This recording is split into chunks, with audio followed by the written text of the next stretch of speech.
Kufanya masturbation au kujichua kuna uwezo wa kusababisha mwanaume akashindwa kubebesha mimba kwa mwanamke? Unapofanya masturbation, kuna misingi mikuu minne ambayo huwa inaathirika. Kupitia misingi minne kuathirika, kuna uwezekano mkubwa wa kusababisha mbegu zako za kiume ubora wake ukapungua, hali ambayo ikasababisha baadaye kupata changamoto ya kushindwa kubebesha mimba kwa mwanamke. Lakini si kila anayejihusisha na kufanya masturbation atapata changamoto ya kushindwa kubebesha mimba kwa mwanamke. Kwa nini? Kuna watu ambao wanafanya masturbation na mara nyingi, lakini bado wana uwezo wa kusababisha mimba kwa mwanamke. Iko hivi, masturbation inaathiri mishipa ya damu, inaathiri mishipa ya fahamu, inaathiri ubongo, inaathiri homoni ya testosterone.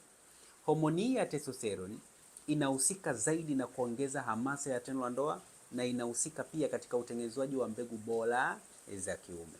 Mbegu zinapopungua ubora, kuna uwezekano wa kupelekea changamoto ya kushindwa kubebesha mimba kwa mwanamke kirahisi.